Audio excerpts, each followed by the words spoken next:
Welcome to the University of Michigan Dentistry Podcast Series, promoting oral health care worldwide.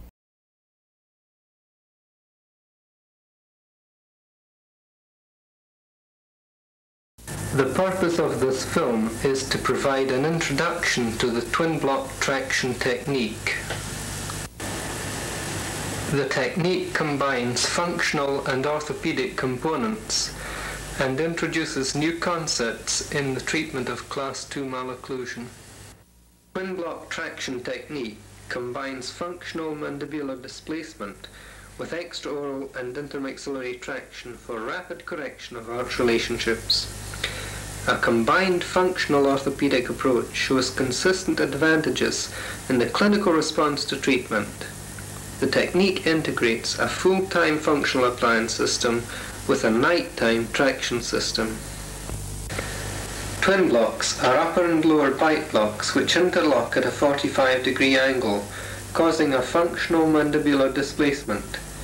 The Concord face bow combines extraoral traction with intermaxillary traction applied as a horizontal force to a labial hook on the face bow. This approach overcomes some of the disadvantages of conventional application of intermaxillary traction. The technique demonstrates the advantages of an appliance system which has been tried and tested in animal experiments, but has not previously been exploited in clinical technique. This is the occlusal inclined plane, which is the mechanism used in animal research to demonstrate consistent improvement in the mandibular growth response. A removable appliance system is used to combine features which are normally associated with the separate philosophies of fixed and functional appliance therapy. This is a diagrammatic representation of the active phase of treatment, which aims to produce a rapid growth response to correct anteroposterior discrepancy during the first few months of treatment. Management of the vertical dimension depends on the clinical features of the malocclusion. In cases with reduced overbite, it is necessary to maintain occlusal contact of the bite blocks on all the posterior teeth to prevent over-eruption. Where there is deep overbite, the bite blocks must be modified to encourage eruption of posterior teeth. The first step is to trim the upper block distally to encourage eruption of the lower molars. In common with other functional techniques, sagittal correction of arch relationships is achieved more quickly than vertical correction. Essentially, twin blocks are simple removable appliances which are designed to give the patient freedom of movement in anterior and lateral excursion. Twin blocks are worn 24 hours a day and are removed only for cleaning after meals. The occlusal inclined plane already provides the fundamental functioning mechanism in the natural dentition. A twin block system effectively modifies the occlusal inclined plane to produce a favorable functional environment for the developing dentition and provides constant proprioceptive stimulus to improve the intermaxillary growth pattern. A realistic assessment of facial growth must concede that full correction of severe skeletal discrepancies cannot often be achieved by improved mandibular growth alone. This perhaps explains the failure of purely functional techniques to gain universal acceptance, although functional techniques have been used in many modified forms since the beginning of this century.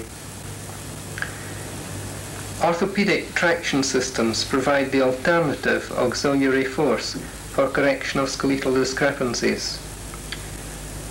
The force mechanisms of intermaxillary traction and extraoral traction have been used extensively for correction of arch relationships and were largely responsible for the successful development of fixed appliance techniques. The effectiveness of any appliance technique to correct arch relationships and improve skeletal discrepancies is therefore enhanced by the facility to combine intermaxillary traction and extraoral traction. The twin block traction technique combines extraoral and intermaxillary traction by adding a labial hook to a conventional whisker, so that intermaxillary traction is applied as a horizontal forward traction force to the lower appliance. This combined traction system is very effective and is readily accepted by patients who seem to recognize that the corrective forces are logical and the appliance system is easily understood. Sagittal correction of arch relationships is normally achieved within 2 to 6 months of starting treatment. The height of the bite blocks may be reduced towards the end of the active phase, keeping adequate wedges to maintain the correct occlusion. The active phase of treatment is complete when the incisors and molars are in occlusion in correct sagittal relationship. At this stage, the mechanics required to maintain the correct occlusion must be reviewed. The second stage of treatment is the support phase. During this period, vertical development in the buccal segments continues after removal of the occlusal bite blocks. The corrected incisor relationship is supported by an inclined plane. In addition to the inclined plane, appropriate auxiliary traction forces may be applied according to the individual requirements of the patient.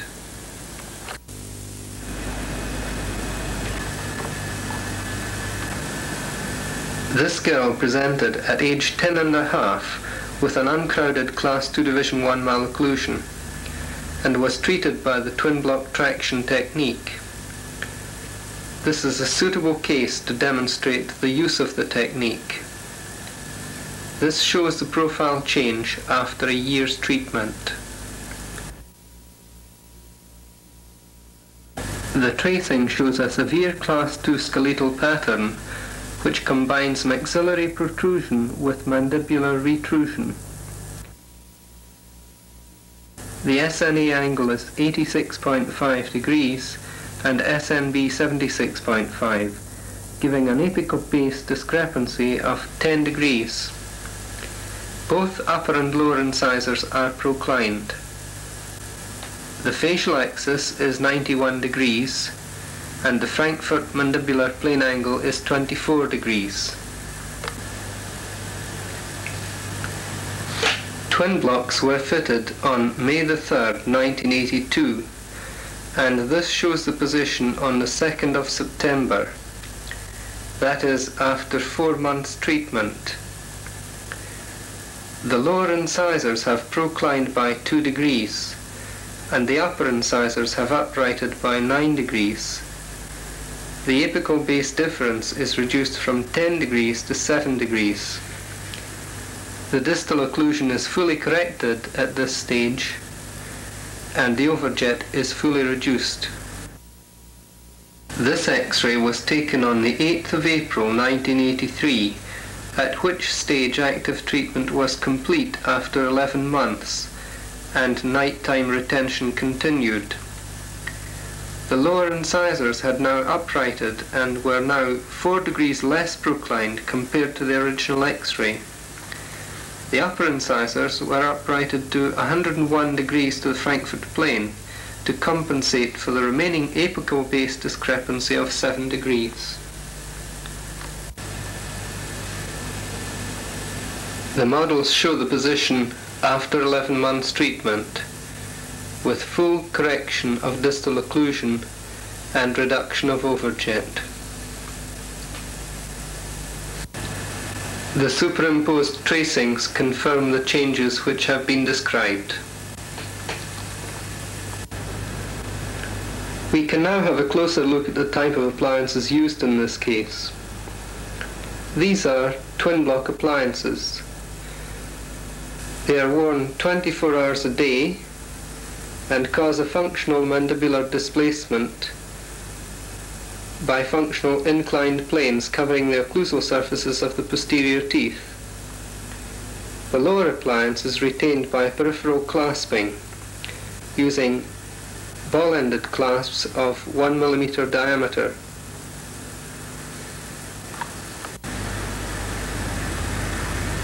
We see from the side view that a ball clasp is carved round the lower premolar to give interdental retention.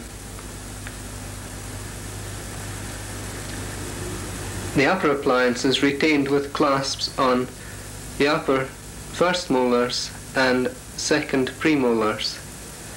This is a double clasp and incorporates a coiled tube to take a whisker attachment. The labial bow is positioned underneath the bridge of the coil clasp. Please note the position of the inclined planes. The lower appliance covers only the lower premolars and does not extend over the lower first molar.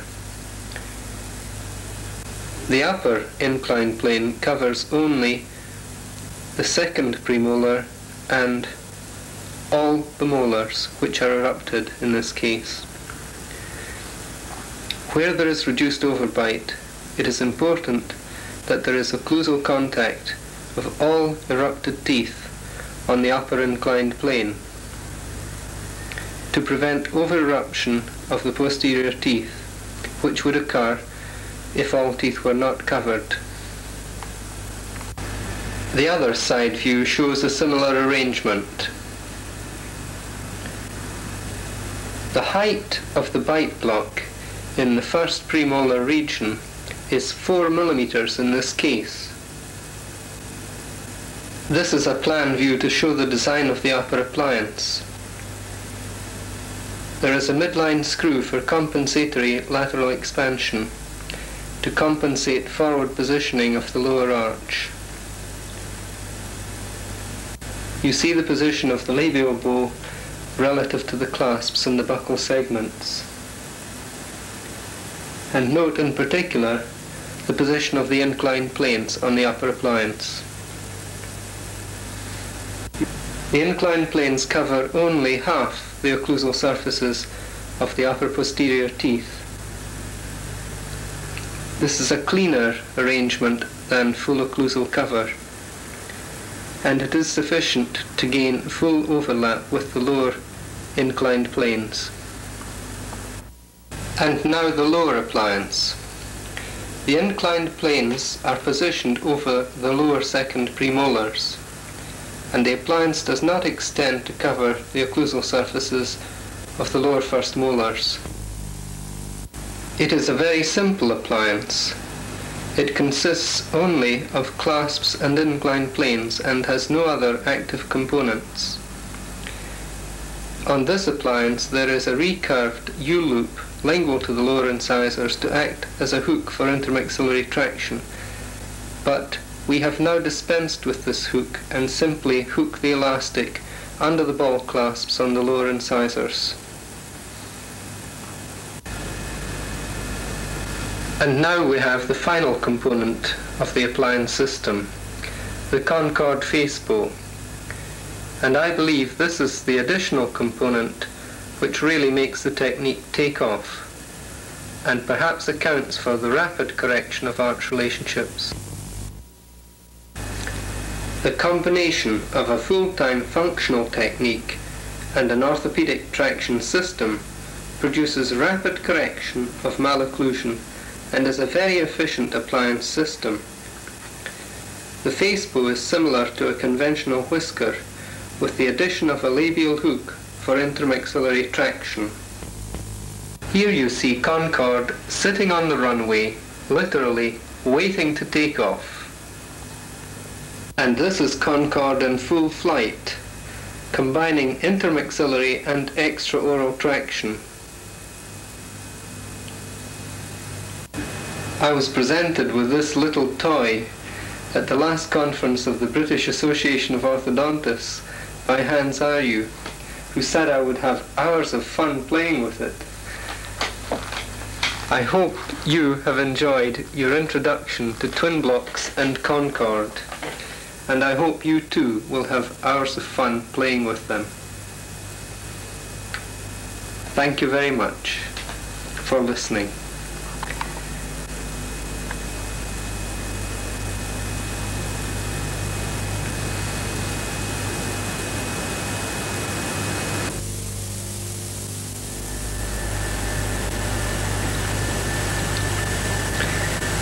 The effects of the twin-block appliance system have been subjected to careful scientific analysis by studying a series of consecutively treated patients. The first thing to realize about the technique is that a clinical assessment of the changes in arch relationships reveals a rapid response to treatment, which has surprised many experienced orthodontists who have attended courses and have examined patients under treatment. The first obvious sign of this is the rate of reduction of overjet. The appliance design is such that reduction of overjet and correction of distal occlusion occur simultaneously at the same rate of correction. This graph shows the rate of correction of overjet and distal occlusion in 40 consecutively treated patients. The patient shown on the right had the slowest rate of correction on the graph, illustrated by the top red line here.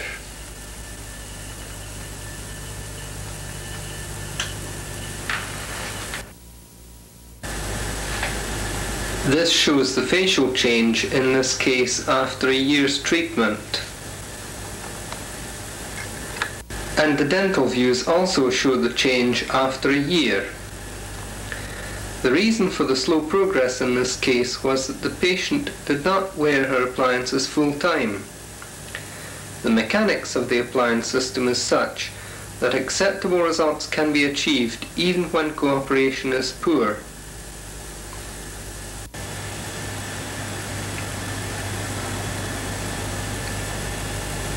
Further analysis has been carried out to establish the skeletal changes which occur during the active phase of treatment and also during the support phase and out of retention.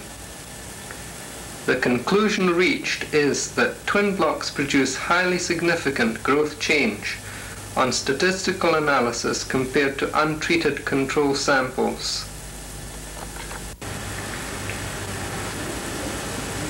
Two sources of control material were used as a basis for comparison to study growth changes. The first of these is an atlas of craniofacial growth, produced by a team of research workers at the Center for Human Growth and Development at the University of Michigan, Ann Arbor. Michael Riolo, Robert Moyers, James McNamara Jr. and W. Stuart Hunter were the authors of this study of cephalometric standards.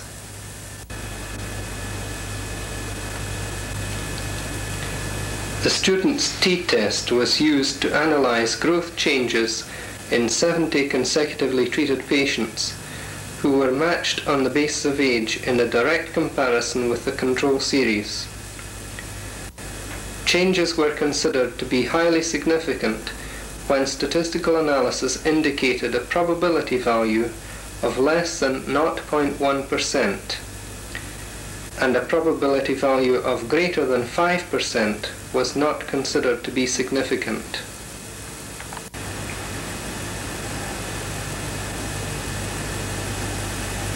This diagram is a simple representation which compares the series of consecutively treated patients with the control figures on a statistical basis to examine the level of significance of growth change in a linear analysis of various parameters of craniofacial growth.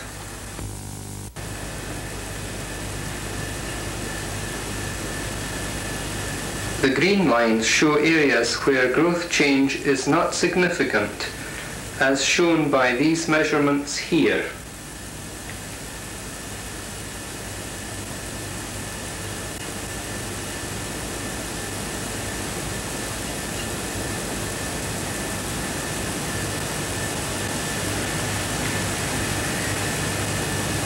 This confirms that growth in the cranial base is within normal parameters. Growth in upper facial height is also not statistically significant, as confirmed by this line here. Analysis of growth change in the lower face consistently shows highly significant t-values, which are consistent with increased mandibular growth, as shown by linear increments at gonium and gnathium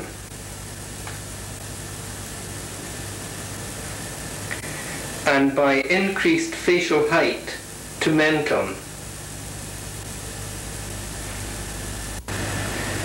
Maxillary changes are also highly significant and are consistent with reduced forward maxillary growth, as indicated by retraction of A point and distal movement of upper molars relative to the pterygoid vertical.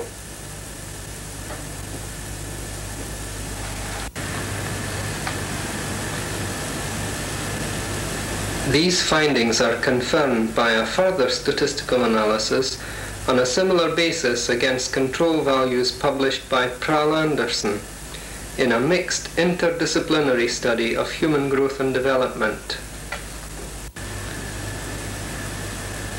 The linear and angular measurements, which were assessed relative to the two sets of control values, bear a close correlation in both studies. These findings support the conclusion that highly significant growth changes occur in the active phase of treatment. A further statistical analysis was completed on 40 consecutively treated patients over a longer period to confirm that the changes were maintained in the support phase and out of retention. Having developed and used the technique over a period of 5 years, I began with an attitude of skeptical surprise at the results I observed in a short period of time. Initially, I questioned the likely stability of such results because I was not accustomed to expect rapid growth change. Experience in using the technique has overcome these doubts, and I can now say with conviction that the clinical results I have observed appear to indicate rapid skeletal adaptation to functional orthopedic stimulus. Treated cases out of retention show a high level of stability. The changes support findings by many research workers in animal experiments involving functional mandibular displacement. The occlusal inclined plane is the common factor which appears to stimulate mandibular growth during the active phase of treatment. A realistic appraisal of the pattern of human facial growth indicates the necessity to include an orthopedic component in the appliance system to control forward maxillary growth. This increases the effectiveness of the technique to include facial growth patterns which are not favorable for correction by functional therapy alone. The combined functional orthopedic approach eliminates the uncertainty of treatment response, which has always been associated with purely functional techniques. We can now go on to examine a series of treated cases, and we can observe variations in response according to the age and facial type of the patient. In common with other orthodontic techniques, there are 3 interrelated types of response to treatment: maxillary, mandibular, and dentoalveolar.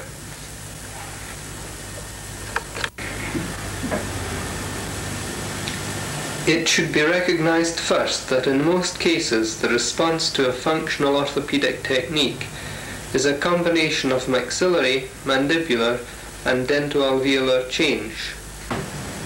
This patient was treated in the mixed dentition. The facial change is shown after 11 months treatment. The rate of correction tends to be slower when treatment is carried out in the mixed dentition. This is another example of a patient treated during a slow-growing phase in the mixed dentition. The dental change is after 6 months treatment, and this is the facial change in the same period of 6 months. A maxillary response in the active phase of treatment is associated with a slow rate of mandibular growth. The upper incisors tip lingually, and usually the maxillary plane tips downwards anteriorly. Mandibular change is limited to proclination of the lower incisors, while the mandible rotates downwards and backwards. Nighttime retention continued in this case with a simple functional appliance, and the position is shown after 28 months. A favourable mandibular response results in a significant improvement in apical-base relationship during the active phase of treatment. The most favourable and sustained mandibular response occurred in boys when treatment coincided with the pubertal growth spurt. These patients show little maxillary change, which suggests that the combined traction and functional treatment controls maxillary growth and stimulates mandibular growth. The dotted line shows the mandibular change in this case after 8 months treatment, and this mandibular change is fully sustained and slightly improved after 28 months. Patients with severe skeletal discrepancies can benefit from treatment in the mixed dentition. Considerable vertical and anteroposterior change is seen in this case after a year's treatment. This is the dental change in the same period of time.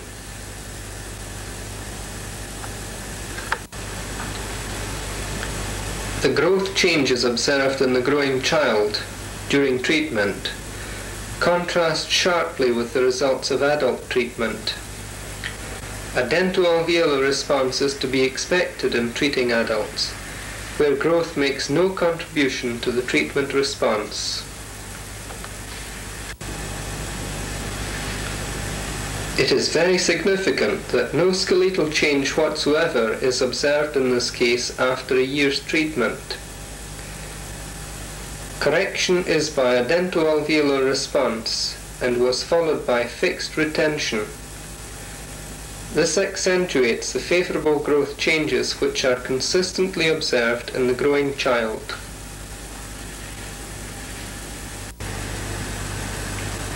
Returning to the significance of growth changes in the growing child, in addition to sagittal skeletal change, favourable changes in the vertical dimension are also obtained. These are very significant in the correction of distal occlusion. Correction of arch relationships can occur very quickly in using this technique. This shows the change after 3 months treatment.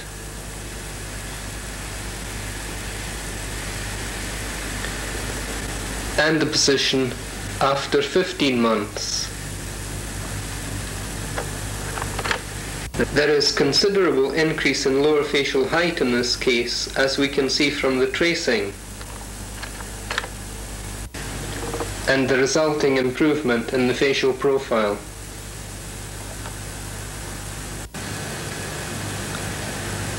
A vertical growth pattern associated with a high Frankfurt mandibular plane angle and reduced overbite is one of the most difficult problems the orthodontist has to deal with. Here we illustrate the treatment of a severe Class II Division I malocclusion with vertical growth to demonstrate the approach in this type of case. The tracings show the change after 4 months treatment.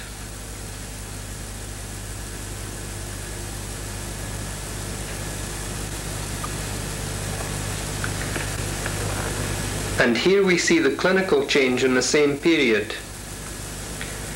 At this stage, the mandible has been advanced to correct the distal occlusion, and an anterior open bite is present. The mechanics of treatment must be reviewed at this stage, and in this case, after 4 months treatment with twin blocks, it was decided to change to a bionator to to restrict tongue movement in order to correct the anterior open bite.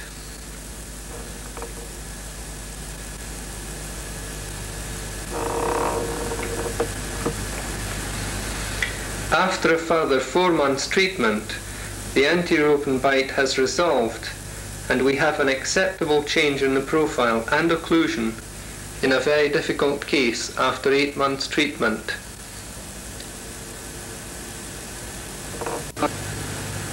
In this case, the Frankfurt mandibular plane angle was 34 degrees and the facial axis was 81 degrees.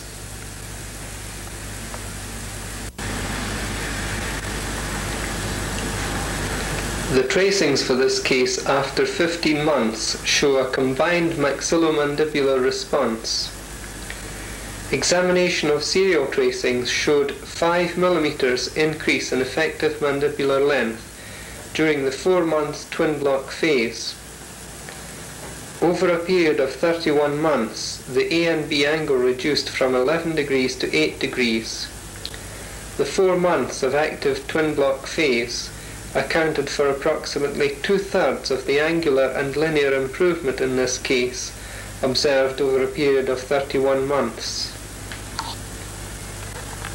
Here we have an alternative method of controlling unfavorable soft tissue factors during the support phase of treatment after completion of the twin block phase. A lingual tongue guard also acts as an inclined plane to support the corrected incisor relationship. This is combined with a lower lip bumper to improve the position of the lower lip.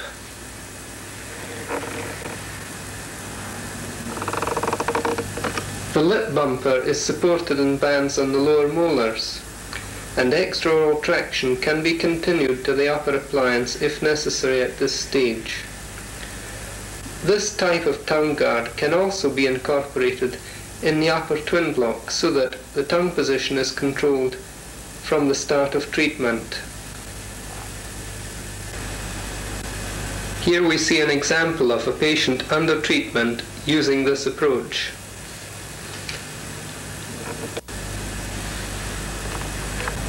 This tracing is taken at an intermediate stage of treatment.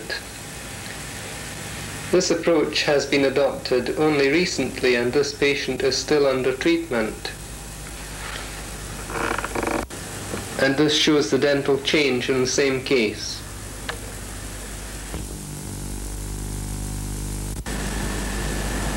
Deep overbite also requires careful mechanical control during orthodontic treatment. This patient had a severe Class 2 Division 1 malocclusion and had to be treated as a mutilated case. The lower left first molar was beyond conservation and was extracted with 3 first premolars. An acceptable facial and dental change was achieved using twin blocks and lower sectional arches to close spaces. In this case, the vertical response to treatment was as important as the anteroposterior change in arch relationships. The potential for rapid change in arch relationships is again demonstrated in this 17-year-old. The distal occlusion is corrected after 6 weeks treatment. This shows the position a year out of retention.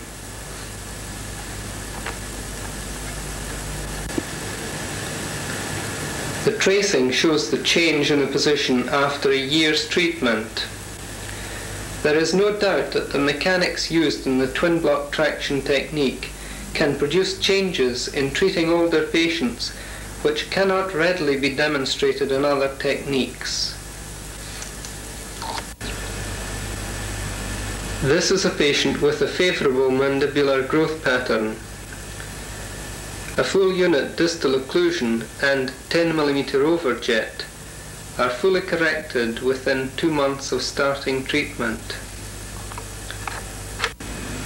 Treatment, including retention, is completed within 11 months. Tracings show the position at the end of treatment, and these are the appliances used in this case. This girl was treated after the pubertal growth spurt, and this shows the facial change after 4 months treatment. Patients are well motivated and respond well to treatment when they see rapid changes in their appearance occurring. It is a consistent feature in using this technique that it is not necessary to inform the patients of their progress. They can see very well the changes which are taking place, and they come and tell you what good progress they are making. This shows the change after 6 months treatment, and it is evident that the skeletal improvement is minimal in this case. It is important to realize that growth rate with girls drops precipitously after the menarche. For the best skeletal response, it is necessary to treat early before growth has slowed. In spite of being treated late, it was still possible to produce a good stable correction in this case.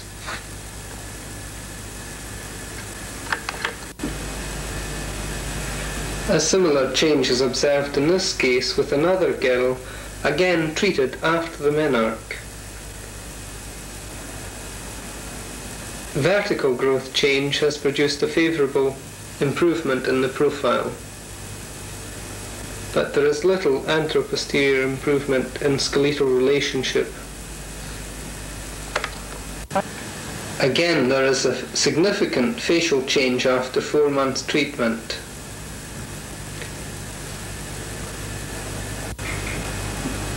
To complete this series of Class 2 Division 1 cases, we shall look at a brother and sister who were treated by the same method at the same time.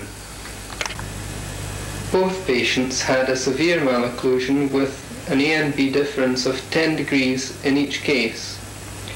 This is the boy's tracing, and he had an overjet of 12 mm at the start of treatment and a deep overbite. Treatment extended in this case over a period of 18 months. The facial axis here was 92.5 degrees. His sister's treatment was longer and more complicated. This tracing shows the position at an intermediate stage. 2 sets of twin block appliances were required in this case, and this proved to be the slowest treatment response in the series of 70 consecutive cases. The facial axis was 87 degrees, and treatment was started too late to expect a favourable growth response.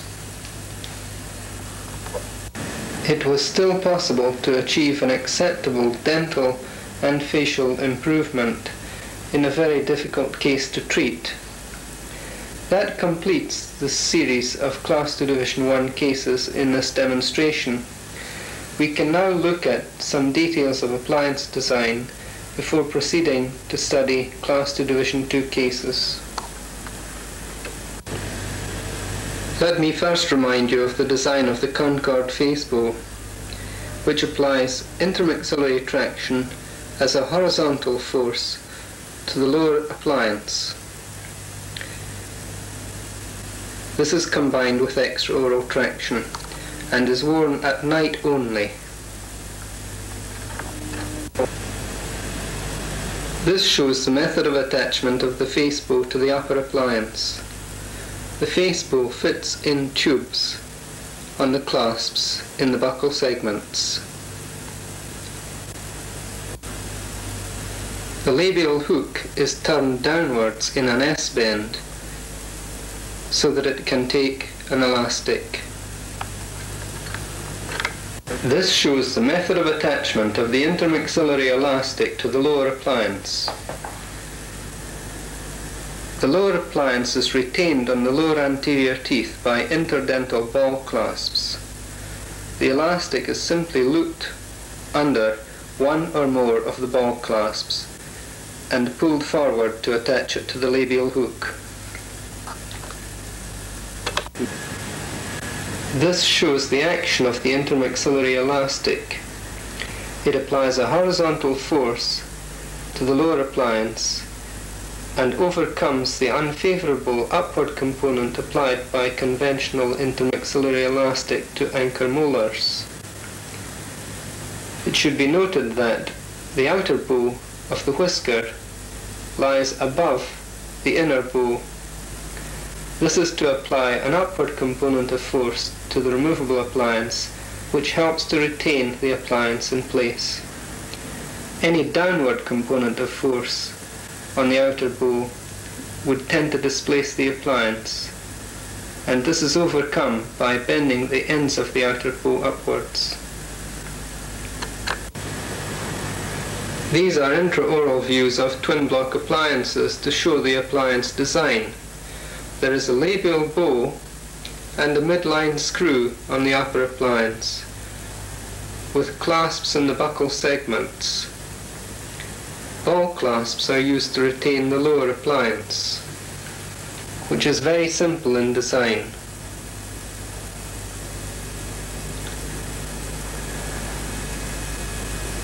These are the upper and lower appliances on the models, showing details of the appliance design.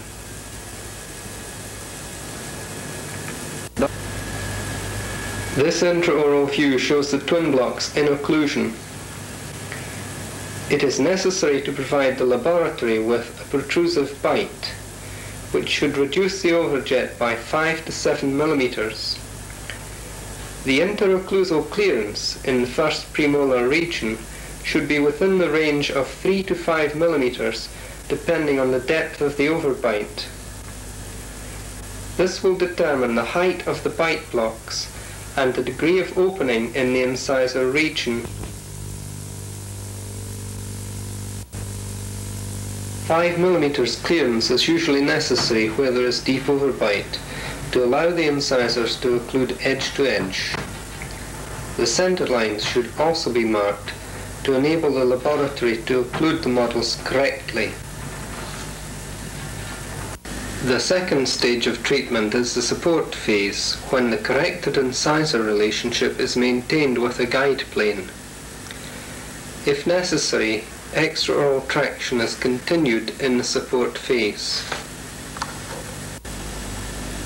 The design of twin blocks can be simplified for combined use with fixed appliances where it is necessary to add a functional orthopedic component in treatment mechanics to correct arch relationships during fixed appliance therapy. The twin block appliances are then simply retained with ball-ended clasps which fit underneath the arch wires. This combination of treatment mechanics is very effective in correcting arch relationships, especially when used in combination with auxiliary traction forces. It is of course possible to use a tube on a molar band as the means of attaching a face bow. It is then possible to simplify the design of twin blocks accordingly. Directional forces can also be applied to the face bow, for example in high FM angle cases where it is planned to intrude the upper buccal segments. Another possibility in the high angle cases is to apply vertical intermaxillary traction between the upper and lower labial segments. We can now go on to consider the treatment possibilities when we are faced with a combination of retroclined upper incisors, distal occlusion and deep overbite. This case is an atypical Class II Division 1 with a single retroclined upper incisor. And we see the position a year out of retention in this case. We can now see the treatment changes involved. Reduction of overbite is a key factor in correcting this type of malocclusion. Changes in the vertical dimension are therefore of equal importance in securing sagittal correction in this type of malocclusion. At this stage, the incisors have been overcorrected to an edge-to-edge relationship after 3 months treatment.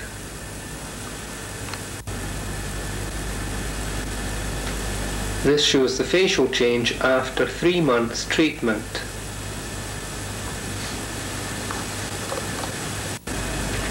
This shows the profile change after 8 months, and the total treatment time, including retention in this case, was 12 months. This is not normally an easy type of malocclusion to correct, but the treatment has been uncomplicated in this case, and this shows the position a year out of retention. We can look now at serial tracings. After 3 months treatment, the incisor relationship has been corrected to an edge-to-edge bite, but the molars are still out of occlusion at this stage, and there is a posterior open bite. A later tracing shows the position a year out of retention when the lower incisors are more upright and the molars are in occlusion.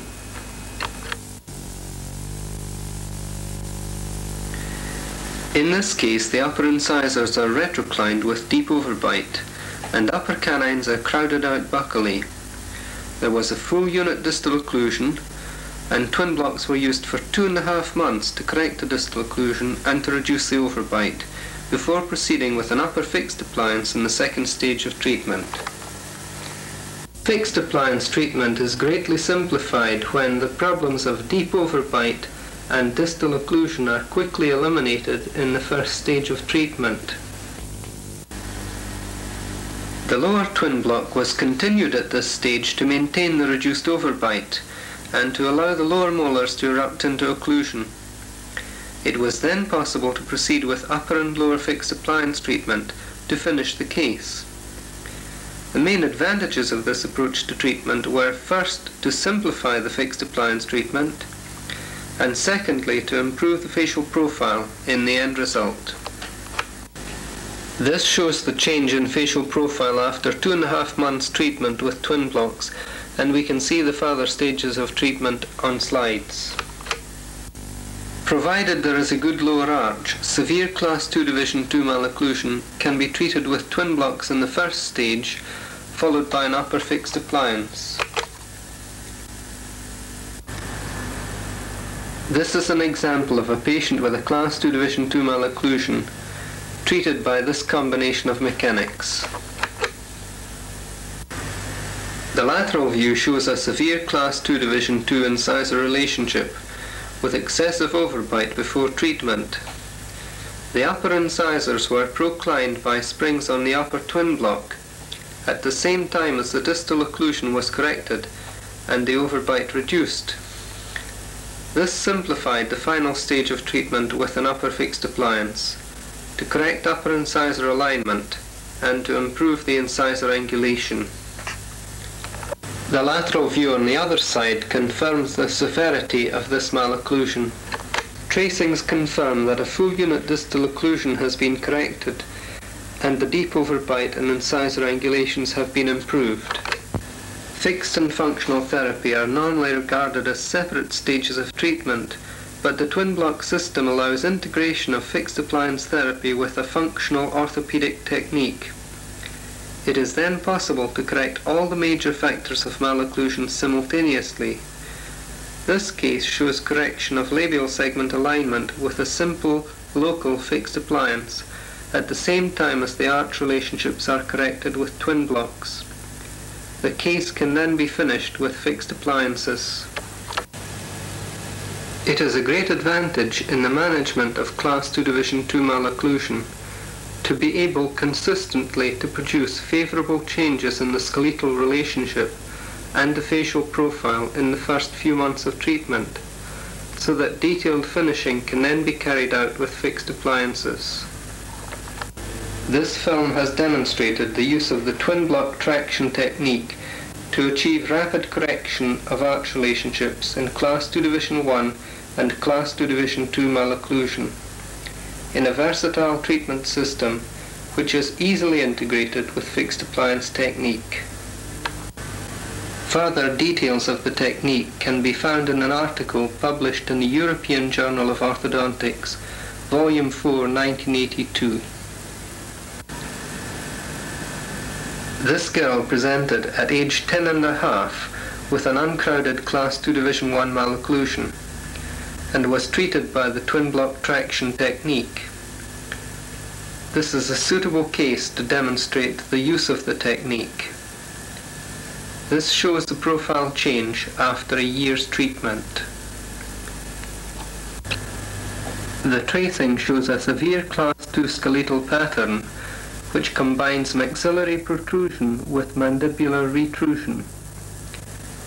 The SNA angle is 86.5 degrees and SNB 76.5, giving an apical base discrepancy of 10 degrees. Both upper and lower incisors are proclined. The facial axis is 91 degrees and the Frankfurt mandibular plane angle is 24 degrees. Twin blocks were fitted on May the 3rd, 1982, and this shows the position on the 2nd of September. That is after 4 months treatment. The lower incisors have proclined by 2 degrees, and the upper incisors have uprighted by 9 degrees. The apical base difference is reduced from 10 degrees to 7 degrees. The distal occlusion is fully corrected at this stage, and the overjet is fully reduced. This X-ray was taken on the 8th of April 1983, at which stage active treatment was complete after 11 months, and nighttime retention continued. The lower incisors had now uprighted and were now 4 degrees less proclined compared to the original X-ray. The upper incisors were uprighted to 101 degrees to the Frankfurt plane to compensate for the remaining apical base discrepancy of 7 degrees. The models show the position after 11 months treatment, with full correction of distal occlusion and reduction of overjet. The superimposed tracings confirm the changes which have been described. We can now have a closer look at the type of appliances used in this case. These are twin block appliances. They are worn 24 hours a day and cause a functional mandibular displacement by functional inclined planes covering the occlusal surfaces of the posterior teeth. The lower appliance is retained by peripheral clasping using ball-ended clasps of 1 mm diameter.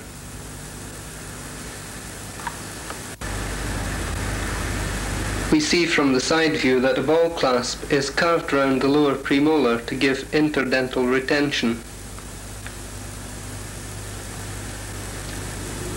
The upper appliance is retained with clasps on the upper first molars and second premolars.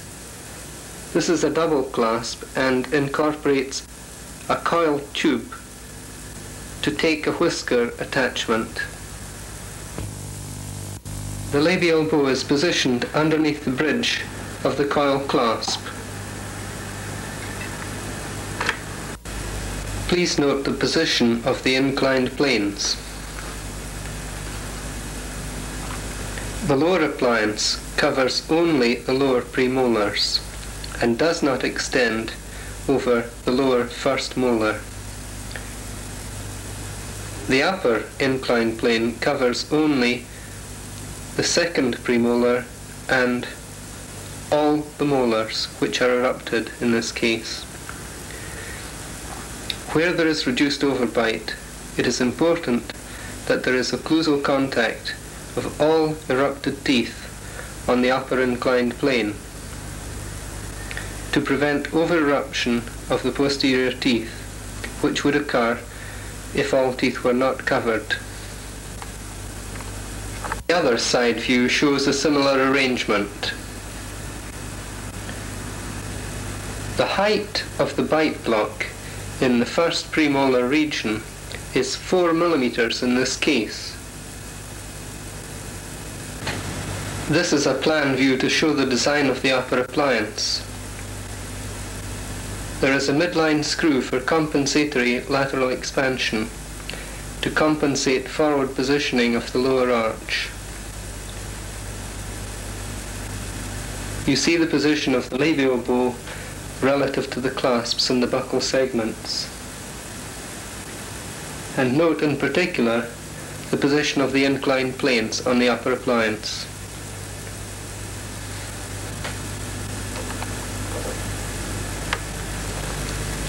The inclined planes cover only half the occlusal surfaces of the upper posterior teeth. This is a cleaner arrangement than full occlusal cover, and it is sufficient to gain full overlap with the lower inclined planes. And now the lower appliance. The inclined planes are positioned over the lower second premolars, and the appliance does not extend to cover the occlusal surfaces of the lower first molars. It is a very simple appliance. It consists only of clasps and inclined planes and has no other active components. On this appliance there is a recurved U-loop lingual to the lower incisors to act as a hook for intermaxillary traction, but we have now dispensed with this hook and simply hook the elastic under the ball clasps on the lower incisors. And now we have the final component of the appliance system, the Concord face bow. And I believe this is the additional component which really makes the technique take off, and perhaps accounts for the rapid correction of arch relationships.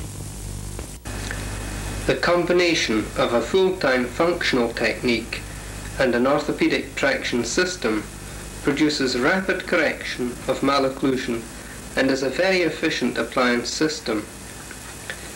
The face bow is similar to a conventional whisker with the addition of a labial hook for intermaxillary traction. Here you see Concord sitting on the runway, literally waiting to take off.